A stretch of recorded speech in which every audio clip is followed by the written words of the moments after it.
नमस्कार। प्रस्तुत है आज का चिंतन।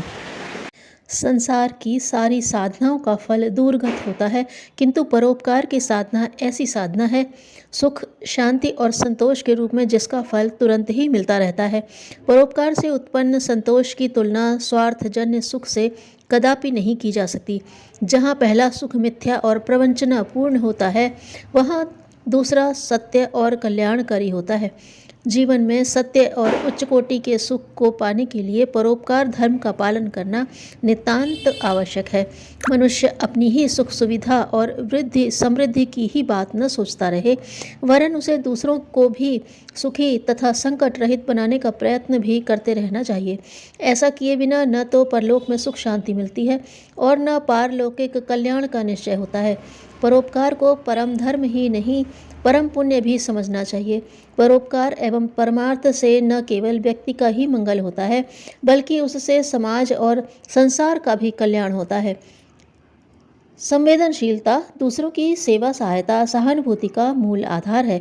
यह गुण जिसमें जितना होगा, वह उतना ही दूसरों की सेवा करने का अधिकारी है। सत तत्व की स्थापना और हृदय शुद्धि से ही संवेदनशीलता का जन्म होता है।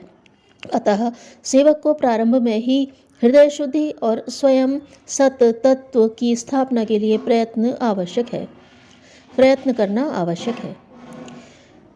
दूसरों को प्रभावित करने के लिए पहले अपने को प्रभावित करना होता है।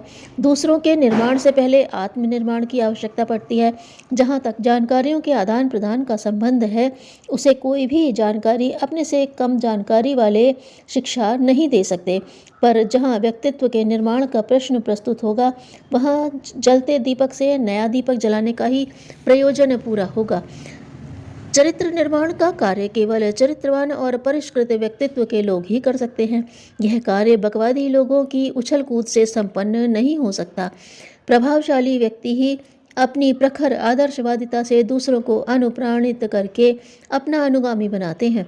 संसार के महामानवों की सफलता का यही रहस्य रहा है।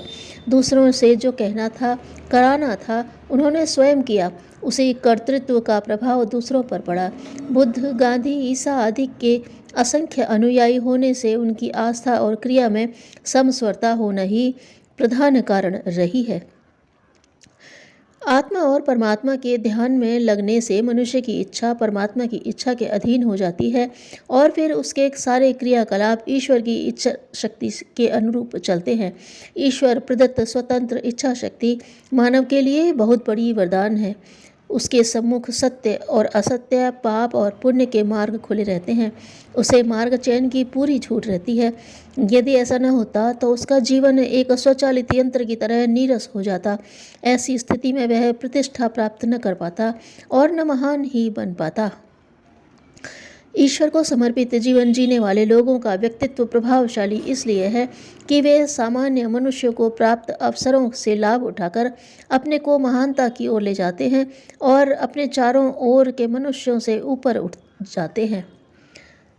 सेवा के परिणाम और फल का ध्येय रखना सेवक के लिए आवश्यक नहीं, उसके लिए प्रयत्न करने का आनंद ही पर्याप्त है। परिणाम और फल की आसक्ति सेवा के आनंद और स्वरूप को नष्ट कर देती है। फिर तो वह अन्य सांसारिक कार्यों की तरह एक व्यवसाय बन जाती है। उपासना गृह और सत साहित्य का ज्ञान मंदिर प्रत्येक सद्गृहस्थ की आवश्यकताएं हैं। धन्यवाद।